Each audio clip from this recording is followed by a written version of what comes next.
Oke, Assalamualaikum warahmatullahi wabarakatuh. Pada kesempatan kali ini, kami dari kelompok 6 akan menyampaikan suatu materi yang bertemakan tentang kejahatan dalam teknologi informasi. Di sini saya tidak sendiri, saya ditemani oleh teman-teman saya, di mana terdapat 4 anggota dalam tim ini. Yang pertama itu ada Widi dan Hanadito dengan NIM belakang 28, ada Dafaul Haq Muzaffar Ahmad dengan NIM belakang 29, ada Fadlan Hakim dengan NIM belakang 046, dan dengan saya sendiri yaitu Alafi Iftikar Fargani dengan NIM belakang 111. Oke, sebelum masuk ke, ke arah yang lebih dalam lagi, di sini kami akan menyampaikan tentang subbab materi yang akan kami jelaskan. Yang pertama itu ada jenis ancaman melalui IT.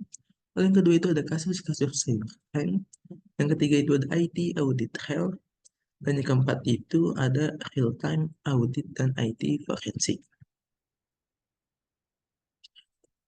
Nah, yang pertama itu tadi jenis-jenis ancaman melalui IT. Apa itu ancaman IT? Nah, ancaman IT adalah segala bentuk tindakan yang berpotensi merusak atau mengganggu sistem informasi dan data yang tersimpan di dalamnya. Ini termasuk serangan cyber, pencurian data, kerusakan perangkat keras atau lunak. Ancaman ini bisa berasal dari aktor jahat, misalnya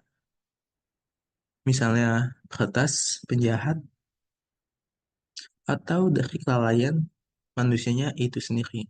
Sehingga penting bagi kita untuk meningkatkan kewaspadaan terhadap suatu device yang kita gunakan, sehingga device yang kita gunakan tidak potensi masuknya suatu ancaman IT, mungkin itu berupa virus ataupun malware. Nah, ancaman IT itu telah ada sejak komputer pertama kali digunakan. Sekarang pertama kali yang terkenal adalah virus Creeper pada tahun 1971. Seiring waktu, ancaman ini menjadi lebih canggih dan canggih dengan munculnya worm, trojan, dan ransomware. Penelitian oleh 2001 oleh Anderson pada tahun 2001 mengidentifikasi berbagai jenis ancaman cyber dan dampaknya terhadap organisasi. Studi ini menunjukkan bahwa ancaman internal seringkali lebih merusak daripada ancaman eksternal karena keterlibatan orang dalam organisasi. Penelitian oleh Rizal pada tahun 2020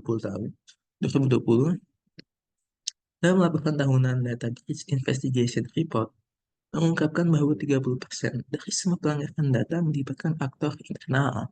Dan ini sekali lagi perlu diingatkan bahwa kita perlu meningkatkan kewaspadaan kita terhadap device yang kita gunakan sehingga meminimalisir terjadinya serangan cyber, ya baik itu virus, malware, dan lain-lainnya, sehingga data kita aman dari tindak pencurian. Oke, jenis-jenis ancaman IT itu ada dua. Yang pertama itu ada ancaman fisik. Yang kedua itu ada ancaman logis. Bencana alam, yang pertama itu untuk ancaman fisik ada bencana alam seperti hal gempa bumi, banjir, kebakaran yang dapat merusak infrastruktur IT dan pusat data. Sehingga yang paling banyak terjadi itu kemungkinan ada di bagian kebakaran. Karena apa? Karena pusat data center itu sangat erat berhubungan dengan yang namanya kelistrikan. Sehingga perlu adanya apa audit untuk mengawasi apakah kelistrikan dalam data center tersebut berjalan dengan baik, sehingga meminimalisir jadinya kebakaran. Lalu yang kedua itu dalam ancaman fisik ada pencurian perangkat, baik itu laptop, server ataupun perangkat keras lainnya. Yang dicuri dapat mengakibatkan kebocoran data sensitif. Yang ketiga itu ada sabotase. Tindakan fisik yang disengaja untuk merusak perangkat keras atau infrastruktur jaringan. Misal dengan memutus kabel jaringan akan menghancurkan suatu server. Lalu masuk ke jenis ancaman IT yang kedua yaitu ancaman logis.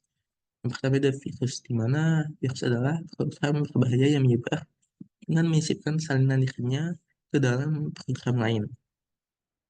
Yang kedua itu ada worm, malware yang dapat menyebar tanpa campur tangan manusia Yang ketiga itu ada Trojan Horse, yaitu program yang terlihat sah tetapi sebenarnya berisi kode berbahaya. Lalu ada ransomware, yaitu malware yang mengenkripsi data pengguna dan meminta tebusan untuk mengembalikan akses terhadap file tersebut. Lalu yang ketiga itu ada spyware, di mana program yang diam-diam mengumpulkan informasi tentang pengguna tanpa sepengetahuannya, seperti halnya keylogger yang mencatat setiap keystroke pengguna. Lalu selanjutnya ada jenis-jenis tadi jenis-jenis serangan cyber. Yang pertama itu ada serangan tidak terstruktur. Nah, serangan tidak terstruktur ini biasanya dilakukan oleh individu atau apa atau kelompok dengan keterampilan teknis yang terbatas. Mereka sering menggunakan alat yang tersedia secara bebas di internet untuk mengeksploitasi kerentanan umum dalam sistem. Serangan ini seringkali tidak berencana dengan baik dan memiliki tujuan yang tidak jelas. Lalu yang kedua itu ada serangan terstruktur. Nah, serangan ini lebih terencana dan dilakukan oleh individu yang profesional. Mereka seringkali memiliki tujuan tertentu yang jelas, seperti mencuri data sensitif atau merusak infrastruktur kritis. Nah, serangan ini bisa melibatkan pengguna malware canggih dan teknik-teknik yang rumit. Lalu yang ketiga itu ada rekayasa sosial atau social engineering. Yang pertama itu ada phishing, mungkin kita ataupun yang lain sering dengar namanya.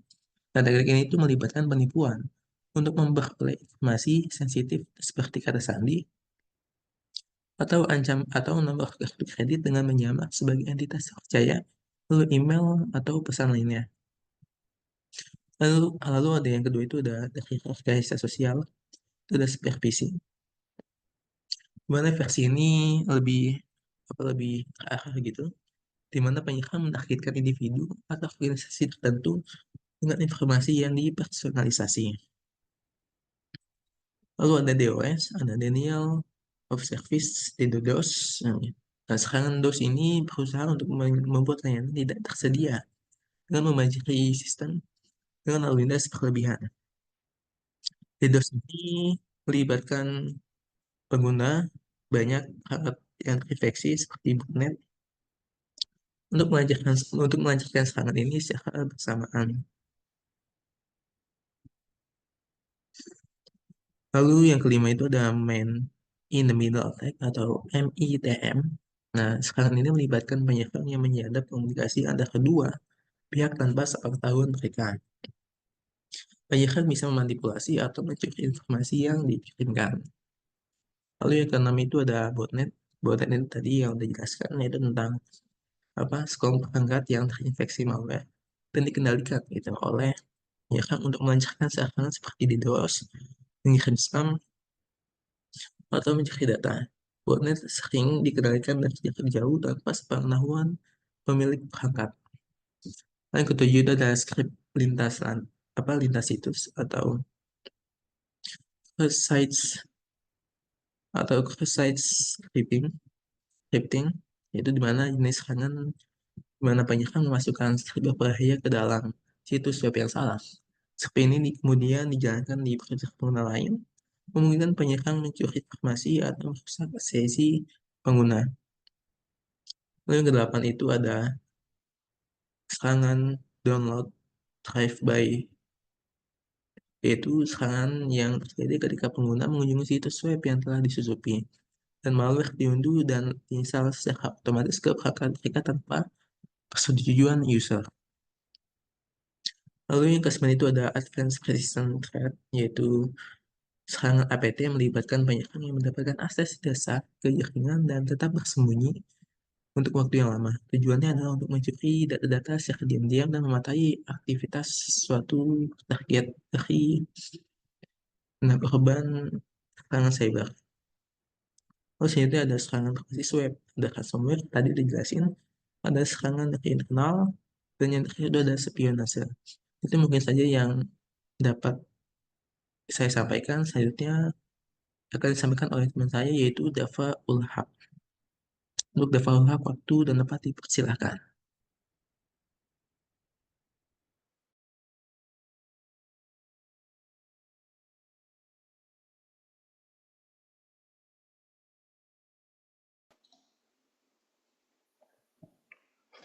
Baik, kita masuk ke bab selanjutnya itu bab 2, kasus-kasus cybercrime di dunia. Langsung saja kita mulai. Yang pertama itu ada serangan ransomware WannaCry tahun 2017. Nah, serangan ransomware WannaCry pada tahun 2017 ini, dia menginfeksi ratusan ribu komputer di lebih dari 150 negara. Dia mengunci data pengguna hingga tebusan itu harus dibayar, baru dia akan melepas penguncian data tersebut. Selain itu, ada pula kasus peretasan Equifax pada tahun 2017 yang mengakibatkan bocornya informasi pribadi sekitar 147 juta orang, termasuk nomor jaminan sosial, tanggal lahir, dan alamat.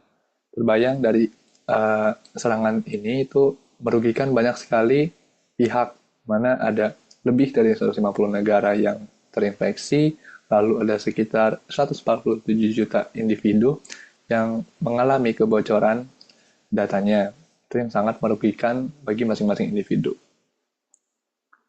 Nah, lalu selanjutnya kasus kedua itu ada peretasan Sony Pictures tahun 2014. Nah, kasus lain yang mencuat adalah peretasan Sony Pictures pada tahun 2014 oleh sekelompok hacker yang diduga dari Korea Utara, yang mengakibatkan kebocoran data sensitif perusahaan dan karyawan, serta menghentikan sementara perilisan film di interview. Nah, diduga para hacker ini itu tidak senang atau tidak suka dengan adanya film di interview karena dianggap menghina Korea Utara. Maka motif yang diduga dari dilakukannya peretasan ini oleh kelompok hacker dari Korea Utara itu karena tidak sukanya akan film The Interview yang dirilis oleh Sony Pictures 2014. Selanjutnya, nah, ada kasus di Indonesia yaitu pembobolan data Kominfo tahun 2022. Waktu itu, tahun 2022, ada seorang peretas dengan nama samaran Biorka. Dia mengklaim berhasil membobol dan membocorkan data sensitif dari Kementerian Komunikasi dan Informatika. Nah, dia juga juga berhasil membobol dan membocorkan data di beberapa lembaga lainnya. Adapun data yang bocor itu mencakup informasi pribadi seperti nomor KTP, nomor telepon, dan alamat email dari jutaan warga Indonesia. Kasus ini menimbulkan kekhawatiran luas mengenai keamanan data pribadi dan memicu kritik terhadap Kominfo terkait praktik keamanan mereka.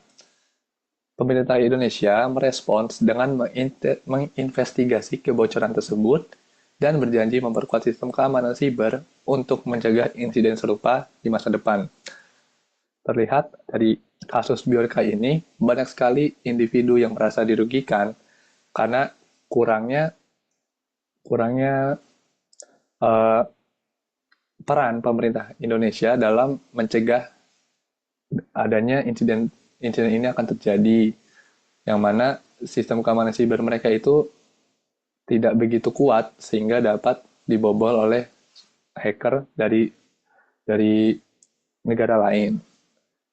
Nah, gimana sih cara untuk mencegah agar kejahatan siber itu dapat tidak dapat dihindari gitu. Selanjutnya, di sini yang pertama, penting untuk selalu memperbarui perangkat lunak dan sistem operasi dengan patch keamanan terbaru untuk menutup celah kerentanan yang dapat dimanfaatkan oleh peretas. Jadi, eh, dengan terus berkembang teknologi di dunia digital ini, itu sangat penting untuk eh, tetap selalu up to date gitu. Jadi tidak tertinggal karena eh, semakin semakin maju teknologi itu, teknologi yang sebelumnya ada terlihat gitu kurangnya di mana. Jadi maka itu bisa jadi eh, kesempatan oleh hacker untuk membobol keamanan dari sistem tersebut. Jadi dengan kita selalu melakukan update setiap patch barunya itu akan menambah lapisan keamanan. Jadi celah-celah yang ada sebelumnya itu sudah diupdate, jadi tidak ada celah lagi. Selain itu, penggunaan kata sandi yang kuat dan unik untuk setiap akun, serta penerapan Autentifikasi dua faktor atau 2FA sangat disarankan untuk menambah lapisan keamanan. Lalu, organisasi dan individu juga harus mengedukasi diri tentang phishing dan serangan rekayasa sosial. Jadi, sangat penting untuk melakukan sosialisasi kepada masyarakat awam yang tidak begitu aware dengan dengan kejahatan siber ini itu seperti misalnya apabila mereka mendapatkan link yang diduga itu mencurigakan, tidak jelas kemana linknya, itu sebaiknya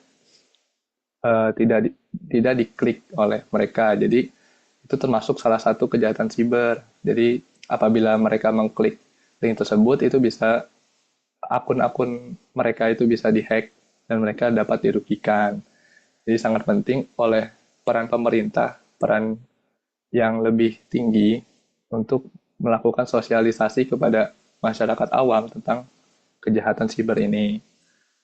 Nah, firewall dan perangkat lunak antivirus yang andal harus diinstal dan selalu diperbarui untuk melindungi dari malware dan serangan lainnya.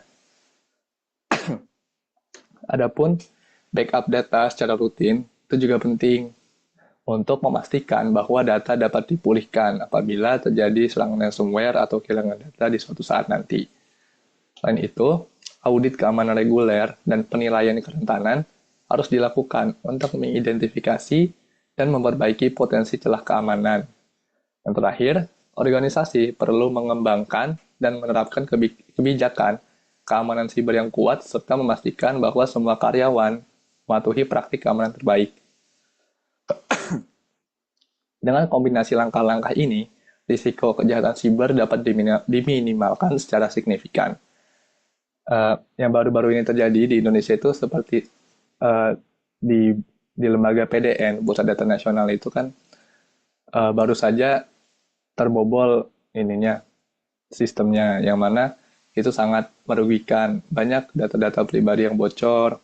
Itu menunjukkan bahwa keamanan siber PDN belum begitu kuat untuk mencegah serangan dari luar. Nah, itu termasuk contoh gitu akan rentannya keamanan siber di Indonesia. Maka seperti yang dijelaskan sebelumnya, ini langkah-langkah ini sangat penting untuk menghindari kejadian serupa yang akan di masa depan.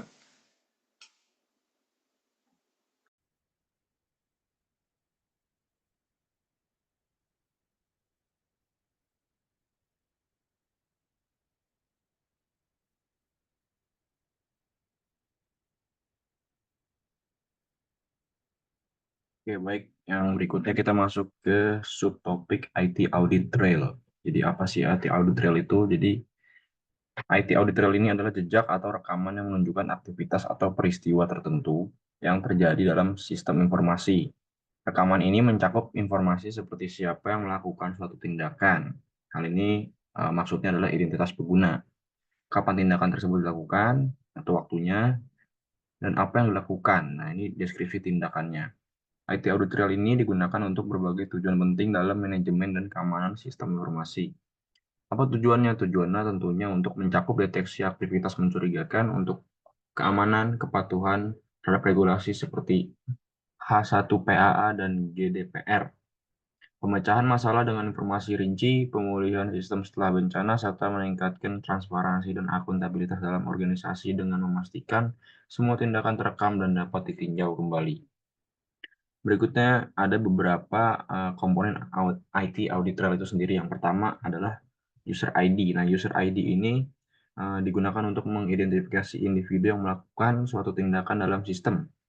Si user ID ini menjadi penting untuk melacak aktivitas spesifik dari setiap pengguna, membantu dalam autentikasi dan penegakan kebijakan keamanan. Dengan user ID, administrator dapat mengetahui siapa yang mengakses dan memodifikasi datanya. Yang penting untuk memastikan tanggung jawab dan integritas dalam sistem informasi. Berikut yang kedua itu ada timestamp. Nah, timestamp ini sekali waktunya, yaitu catatan waktu. Berfungsi sebagai alat untuk memberikan urutan kronologis dari semua aktivitas dalam sistem yang berguna untuk IT, yang berguna untuk audit dan investigasi insiden keamanan. Dengan mengetahui kapan suatu tindakan dilakukan, Penyelidikan tentunya dapat mencocokkan aktivitas dengan kejadian lain dalam sistem, membantu dalam mengidentifikasi anomali ataupun pola yang mencurigakan. Berikutnya ada event description. Event description ini menjelaskan secara detail tindakan yang dilakukan oleh pengguna. Hal ini bisa mencakup berbagai aktivitas seperti login, logout, hapus file, atau perubahan konfigurasi lainnya. Deskripsi event ini menjadi penting untuk memahami konteks dari setiap entry dalam IT audit trail, memungkinkan auditor untuk menilai apakah tindakan tersebut sah ataupun mencurigakan. Berikutnya ada source and destination. Nah, source and destination ini mencatat asal dan tujuan dari data atau aktivitasnya. Misalnya, ini mencakup alamat IP dari mana tindakan dilakukan dan kemana data dikirim. Informasi ini membantu dalam melacak pergerakan data dalam jaringan dan dapat juga mengidentifikasi sumber potensial dari akses tidak sah atau pelanggaran keamanan. Berikutnya adalah result atau hasil. Nah, seperti namanya, komponen yang satu ini mencatat hasil dari tindakan yang dilakukan, apakah berhasil atau gagal. Ini memberikan informasi tentang efektivitas dan konsekuensi dari setiap tindakan. Nah, jika tindakan yang dilakukan itu gagal, hasil ini bisa menyertakan kode kesalahan atau pesan yang membantu dalam diagnosa untuk keperluan perbaikan masalahnya. Yang terakhir ada additional detail. Additional detail ini menyediakan informasi tambahan yang tentunya harus relevan untuk memberikan konteks lebih lanjut. Hal ini bisa mencakup alamat IP, nama host, pesan kesalahan, atau parameter spesifik yang digunakan dalam tindakan. Terus informasi ini berguna untuk menganalisis mendalam dan membantu dalam merekonstruksi kejadian secara lebih komprehensif. Yang berikutnya ada implementasi audit trail. Nah, jadi ada beberapa implementasi di sini. Yang pertama itu ada tahap perencanaan audit trail, mencakup penentuan kebutuhan, pemilihan alat dan teknologi, dan juga penentuan kebijakan. Berikutnya kedua ada logging system. Logging system ini mencakup sistem operasi, aplikasi, dan jaringan. Yang ketiga ada pengumpulan dan pengelolaan log. Tiga hal yang ada di dalam implementasi ini. Yang pertama ada centralized logging, log rotation, dan juga penyimpanan yang aman. Berikutnya ada monitoring dan analisis.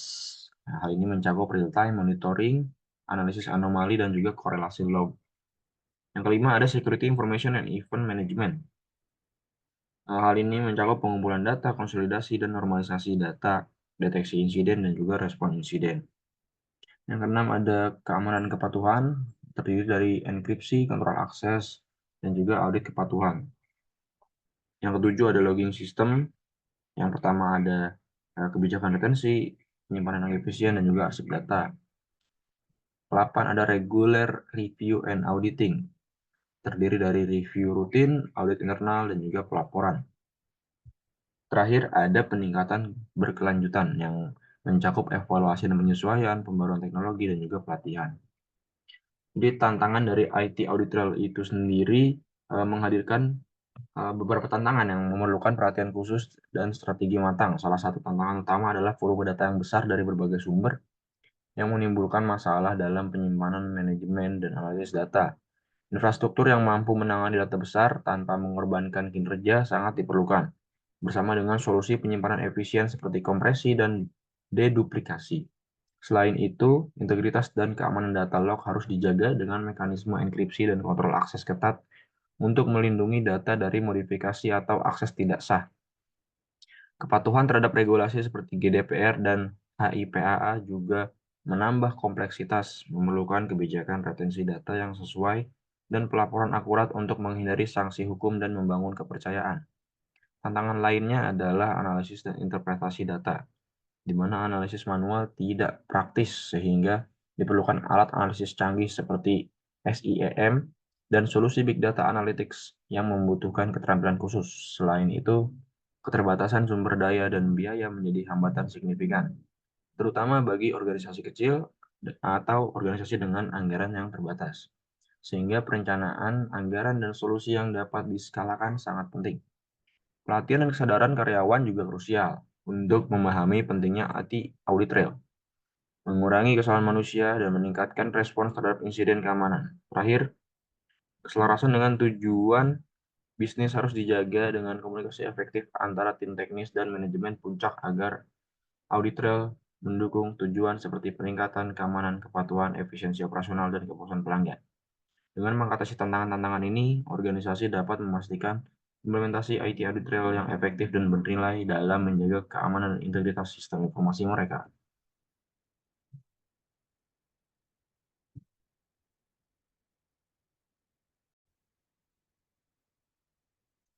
Bismillahirrahmanirrahim.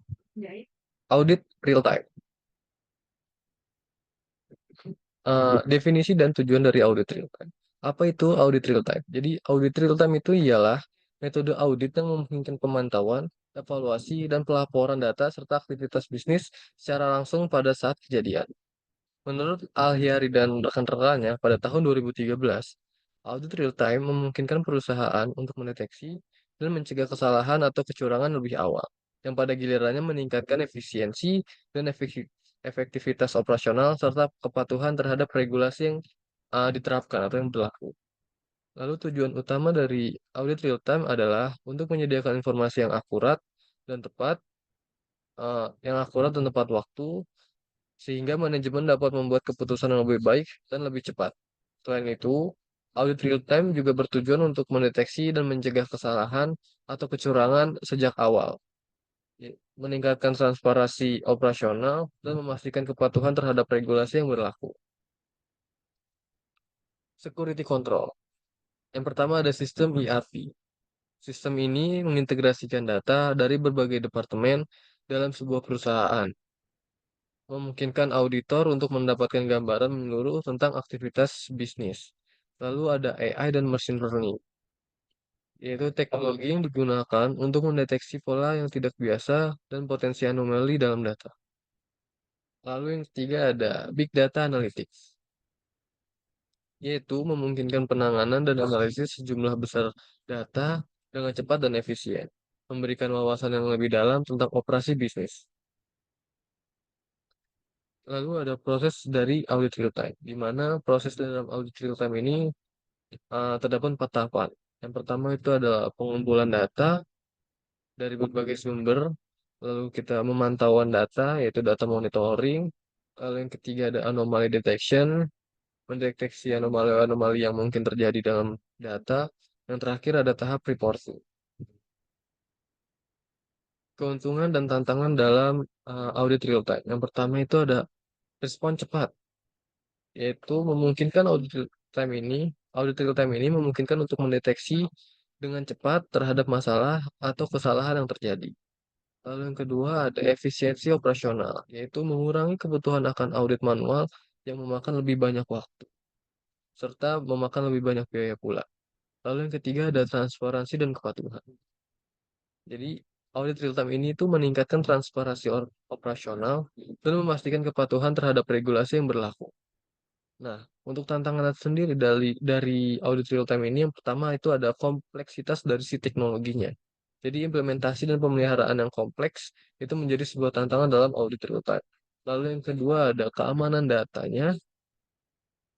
Lalu yang ketiga ada biaya implementasinya yang cukup tinggi. Jadi untuk menerapkan audit secara real time ini membutuhkan biaya biaya yang tinggi dalam mengembangkan, mengimplementasikan, dan memelihara sistem komplitnya secara sistem audit real time uh, bisa memakan biaya yang cukup tinggi seperti itu. Lalu ada IT forensik. Apa itu IT forensik? Nah, jadi IT forensik atau forensik digital adalah cabang dari forensik komputer yang berfokus pada identifikasi, pengumpulan, analisis, dan pelaporan data dari sistem komputer dan perangkat digital lainnya dengan tujuan mendukung proses hukum. Nah, forensik digital adalah forensik digital telah menjadi semakin penting seiring dengan meningkatnya kejahatan cyber dan penggunaan teknologi digital dalam kegiatan kriminal. Tujuan utama dari si IT forensik ini ialah untuk mengidentifikasi dan memulihkan data yang relevan yang bisa digunakan sebagai bukti dalam penyelidikan kriminal atau litigasi. Jadi IT forensik ini tuh membantu dalam mengungkap bukti digital yang dapat mendukung kasus hukum, baik itu untuk kejahatan cyber, penyalahgunaan data, atau kegiatan ilegal lainnya. Nah, untuk melakukan IT forensik ini terdapat 6 tahapan. Yang pertama itu ada identifikasi. Nah, tahap pertama ini mengidentifikasi perangkat dan data yang relevan dengan kasus yang sedang diselidiki. Lalu yang kedua itu ada pelestarian atau preservation, yaitu mengamankan dan menjaga integritas data agar tidak terpengaruh selama proses analisis. Ini termasuk membuat salinan data yang disebut dengan istilah imaging. Lalu yang ketiga ada pengumpulan atau collection, yaitu mengumpulkan data dari berbagai sumber seperti komputer, server, perangkat mobile, dan penyimpanan lainnya. Lalu yang keempat ada pemeriksaan atau examination, yaitu menganalisis data dan untuk mengidentifikasi informasi yang relevan. Ini termasuk pemulihan data yang terhapus atau terinskripsi. Lalu yang kelima ada analisis, melakukan analisis yang mendalam untuk menemukan bukti yang lebih spesifik untuk mendukung dalam melakukan penyelidikan.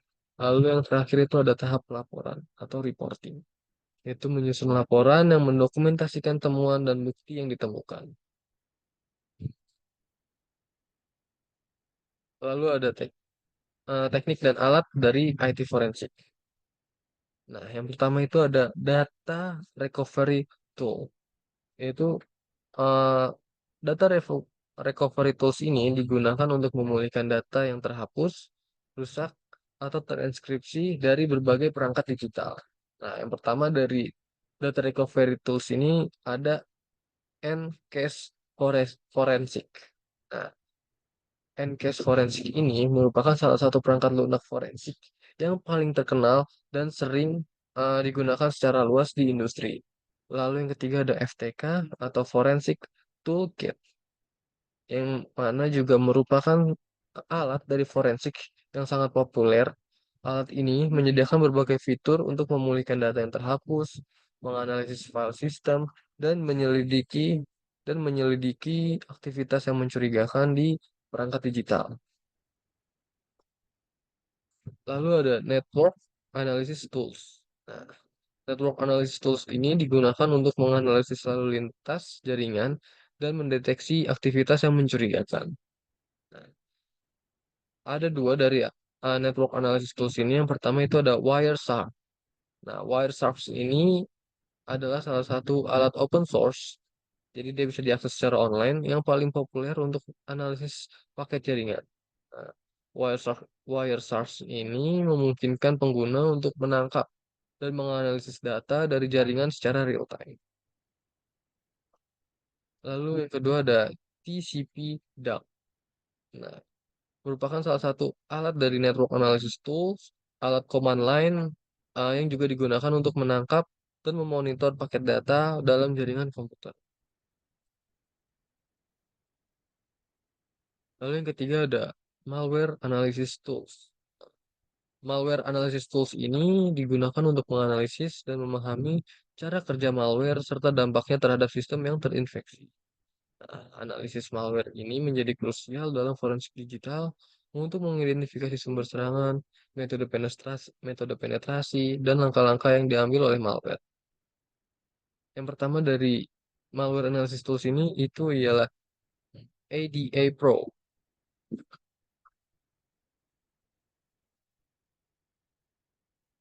Nah, jadi IGA Pro ini itu sebuah alat yang sangat canggih dan sering digunakan oleh ahli keamanan untuk menganalisis kode biner.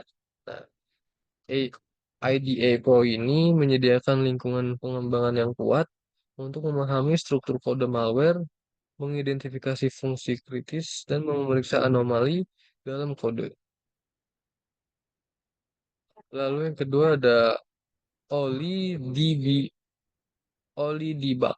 Nah, OliD, OliDBG ini itu sebuah debugger yang sering digunakan untuk analisis malware dan reverse engineering. Nah, alat ini itu memungkinkan pengguna untuk melihat dan memodifikasi register, memonitor perintah yang akan dieksekusi, lalu mampu menganalisis mampu menganalisis perilaku malware secara langsung dalam lingkungan yang terkendali. Aplikasi IT forensik. Yang pertama ada penyelidikan kejahatan cyber atau cybercrime investigation. Nah, jadi IT forensik ini mampu membantu dalam penyelidikan kejahatan cyber seperti hacking, pencurian data, dan penyebaran malware. Lalu yang kedua ada penyelidikan corporate atau corporate investigation. Mendukung investigasi internal perusahaan terkait dengan pelanggaran kebijakan, kebocoran data, dan penyalahgunaan sistem. Lalu yang ketiga, ada namanya bukti hukum atau legal evidence. Nah, jadi si IT forensik ini mampu menyediakan bukti digital yang dapat digunakan dalam proses peradilan, baik dalam kasus pidana maupun kasus perdata. Lalu, apa sih tantangan dalam IT forensik? Nah, tantangan dalam IT forensik ini yang pertama itu ada evolusi teknologi. Dengan perkembangan teknologi yang semakin cepat, memerlukan adaptasi dan pembaruan pengetahuan serta alat yang terus-menerus, terutama dalam forensik, harus selalu mengikuti perkembangan teknologi terbaru dan teknik serangan cyber yang semakin sulit diatasi. Lalu yang kedua ada volume data. Jumlah data yang besar bisa menjadi sebuah tantangan dalam proses pengumpulannya dan proses analisisnya. Ini memerlukan kapasitas penyimpanan yang lebih besar dan alat analisis yang lebih kuat dan lebih akurat. Lalu yang kedua ada isu hukum dan etika. IT forensik mampu menjaga kepatuhan terhadap hukum dan etika dalam pengumpulan dan analisis data yang sangat penting. Hal ini termasuk memastikan bahwa proses forensik tidak melanggar privasi individu atau melanggar hukum yang berlaku.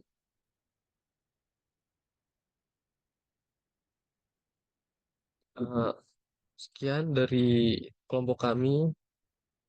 Sekiranya itu saja yang dapat kami sampaikan terkait dengan materi yang telah kami susun. Kurang lebihnya mohon dimaafkan. Wassalamualaikum warahmatullahi wabarakatuh.